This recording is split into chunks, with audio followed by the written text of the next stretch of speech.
everyone, what's up? My name is Joss and welcome back to my channel squibblesreads. So today I'm going to be going through all the books that I read in August, and I'll also let you guys know about a couple of books that I definitely do want to read in September, including the choice for book club that was made by two of my very lovely friends. So without any further ado, let's just get started with my wrap up. The first book I read in August is called The 7 Husbands of Evelyn Hugo by Taylor Jenkins Reid, and if you guys watch my mid-year book freakout tag, you will know that this is now my favorite book of 2017 so far. This book starts out with a young journalist who works for a magazine. Her name is Monique and she is biracial, and she is contacted by the agents of Evelyn Hugo asking if Monique specifically would write a book that is basically the biography of Evelyn Hugo, and Evelyn would dictate to her what she wants to say. As you can probably tell, there wouldn't really be much of a book for me to read if Monique had not accepted the deal. So she does accept the deal, and then she goes to Evelyn's place every single day to interview Evelyn. And one of the most important parts of Evelyn's life is that she was a really famous actress back in the 1920s,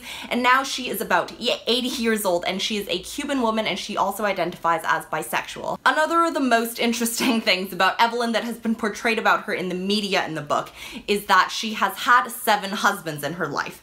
And back in the 1920s, and even nowadays, there is this stigma surrounding women who have had many partners, whether it be husbands or sexual partners or just intimate relationships. And the book talks a lot about that, including what women are portrayed like in the media. There is also some discussion around integrity in journalism and navigating the world of working for a magazine and trying to take on independent projects. Something that I absolutely loved about this book is that there were male-male relationships, there were female-female relationships, and there were characters that identified as gay, lesbian, and bisexual, and there was a lot of talk about homophobia and biphobia throughout the course of this book with regards to all of these different relationships. Something that I thought was extremely well done was that there was a lot of talk about power, and especially through how the media portrays back in the day men with multiple relationships, females with multiple relationships, and how that helps their reputation and then their career moving on down the line. Especially for Evelyn, since she was an actress, it would affect the types of jobs that she got and the types of people that would reach out to her. So all of that was extremely interesting, and I thought that Taylor Jenkins Reid just did a wonderful job with it. This book totally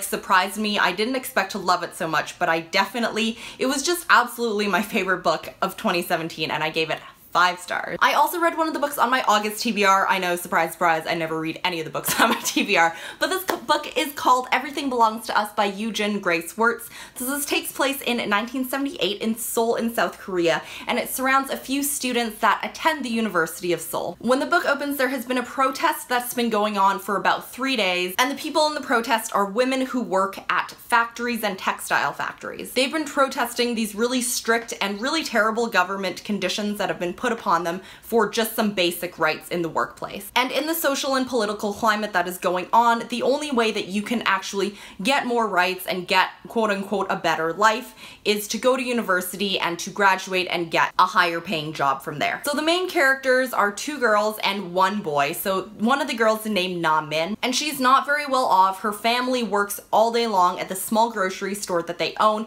and they really want her to do well and get a medical degree and then move on and work in the medical field. And she got into the university by achieving really high test scores. There is also a woman named Ji-sun, who is friends with Na-min, and they've known each other since about middle school. Ji-sun comes from a very different background. Her family is extremely wealthy, but she has taken it upon herself to become an activist and learn a lot about the conditions that the women are protesting, and at the beginning of the book she is actively participating in this protest. There's a really interesting dynamic between Ji-sun and Na-min, because Ji-sun thinks that Na-min should be grateful for her that she is overcoming her background and becoming an activist and protesting. However, Na-min feels extremely condescended upon. Like I mentioned, there is also a boy who is in the picture. He is also a student at Seoul University, and his name is Sunam, and he is kind of like a wayward boy, and he's trying to make into this elitist social circle that is called The Circle, and they're kind of like the highfalutin people at the university. So he's taken under the wing of this mentor that makes him do this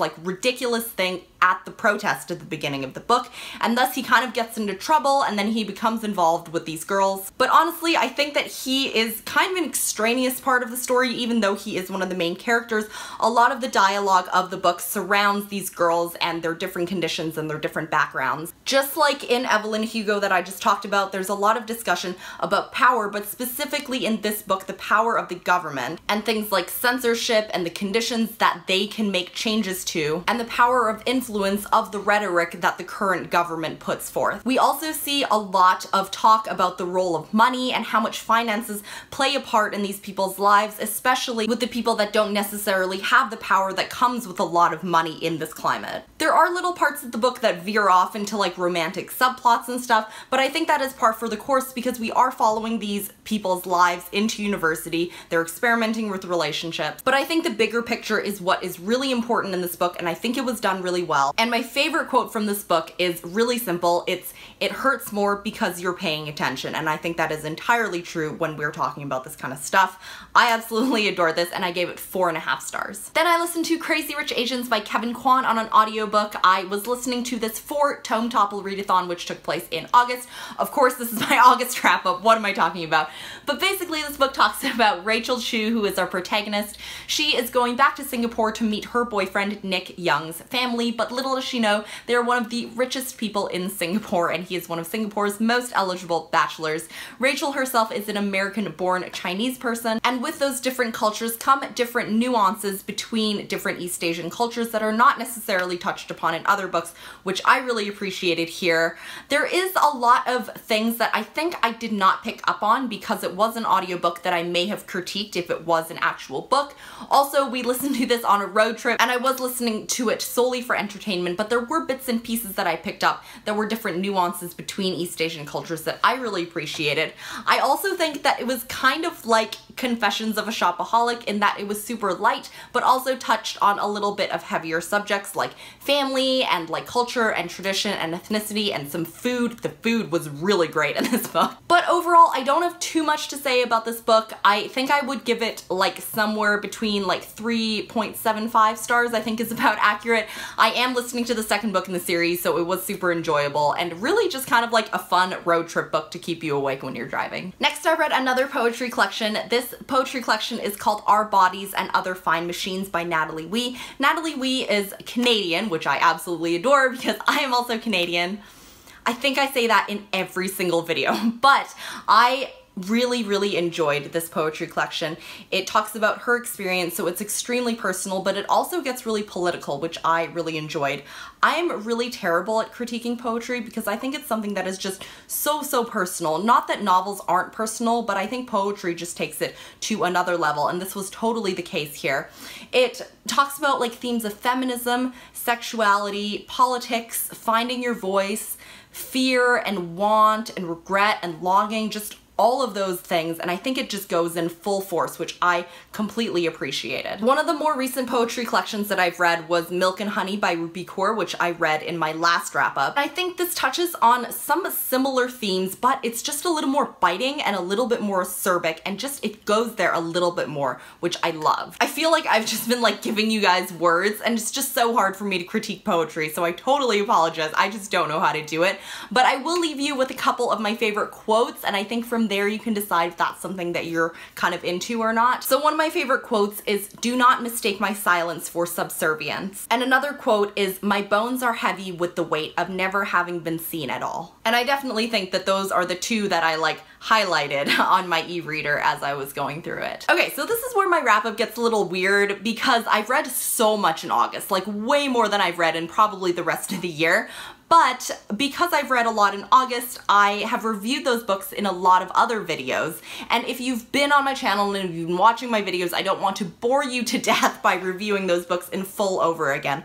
So what I'm going to be doing now for the rest of my August wrap-up before the September TBR is I'll be going through each book with a little tiny brief synopsis and a little tiny brief review and maybe a rating. And then I will direct you in the little eye up there or the card to the video where I review those books in full, so you guys can click on those books if you're interested. If not, no worries, you can just listen to my brief little thing in my wrap up here. How does that sound? I don't know why I'm asking you a question. You're not even watching this in real time. Cool, okay, let's get started. Okay, so in my Are These Books Worth the Hype video, the first book that I rated and reviewed was The Hate U Give by Angie Thomas. I'm sure you've heard of this book, but we have our protagonist whose name is Star, and Star grew up in a less well-off, predominantly African-American community, and she goes to a predominantly white high school. One day she's riding with her friend Khalil, and she is in the passenger seat when they are pulled over, and unfortunately Khalil is shot and killed by a police officer, and then the media and all of the aftermath that follows that is just absolutely awful. And this book completely captures the heart of the Black Lives Matter movement. So all in all, I really adored this book, but I mentioned in my video that I don't think that my voice is necessarily the one that you should be listening to, but I really implore you to find reviews by Black teen reviewers and see what they say about this book and any of the critiques or accolades that they have. Personally, I gave it 5 out of 5 stars. I learned a lot and it was super entertaining. And another book that I reviewed in this video was Windfall by Jennifer E. Smith. This is about a girl named Alice, and she is in love with her best friend Teddy, and for his birthday she buys him a lottery ticket and he wins. And then after that there is a whole bunch of stuff that goes on. This book was kind of meh for me. It had a ton of potential because Teddy's dad had a gambling problem. There were some family issues and grief that came out throughout the book, but ultimately I don't think it really affected me in the way that I wanted to. The next book that I reviewed in this video was When Dimple Met Rishi by Sandhya Menon. This is about a girl named Dimple who goes off to this convention where she is really excited to learn about coding and tech, but there is a guy named Rishi there who her parents want her to meet and marry as her ideal Indian husband. Overall, I did think this one was a pretty cute contemporary, if not a little bit too cheesy, but the one thing that I did critique was that I really wanted more about tech and coding, because I think in some ways this book was meant to empower girls who are interested in those things, because to be completely frank, I've never read a book about a woman who is extremely into those things, and I think that it fell short there. And the last book that I reviewed in this video was The Gentleman's Guide to Vice and Virtue by Mackenzie Lee. This is about a guy named Monty who is going on his last tour of Europe before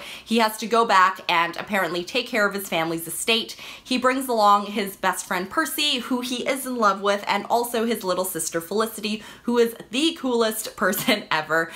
She like reads medical textbooks in her spare time and serves as kind of like their doctor on this trip, which I think is totally amazing. Monty likes to get into a bunch of shenanigans, and on this trip he does get into a bunch of shenanigans. He has romantic and intimate relationships with both males and females, but ultimately his love for Percy is like the #1. I think it was witty and it was sharp. The only thing that was a little bit lacking for me was like the subplot of like the adventure slash mystery. The characters were what really dominated this book and made it great, so overall I would recommend it. Okay, that video is done. Let's move on to my next video where I reviewed a few books, and that was my Thrillers and More Thursday video, which just went up a few days ago, well, last Thursday, and in that video I reviewed 3 books. The first one was Final Girls by Riley Sager. This is basically the equivalent of a slasher movie or like a light horror movie surrounding the trope of a final girl who is a female who is the lone survivor of like a large massacre. So our protagonist of this book is Quinn, who is a final girl. She's just trying to live a quiet life,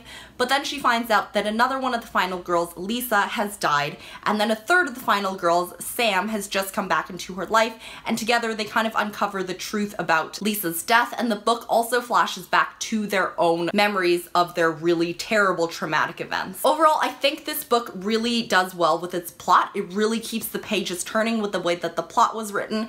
However, I think that the characters were lacking. I think that they were just placeholders, and I can't really even describe to you any of the characters besides their role in the plot. So if you are into slasher movies or just looking for something that moves super fast, I would recommend this book. If you're looking for characters, maybe not. The next book that I reviewed in that video was The Lying Game by Ruth Ware. This is the third of her novels. She also wrote In a Dark, Dark Wood and The Woman in Cabin 10.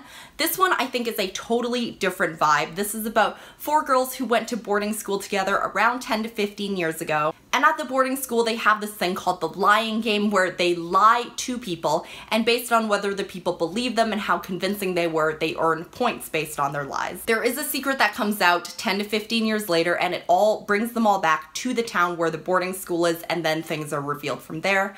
I thought that this book was actually really great. It was really different from Ruth Ware's other novels, which had more of a shock value, but this one is a little bit quieter, a little bit more meandering, and it kind of reminds me of Pretty Little Liars, but like like 10 to 15 years later. And finally, I read, this is a really highly anticipated book like in the community, but this is Into the Water by Paula Hawkins, who also wrote The Girl on the Train.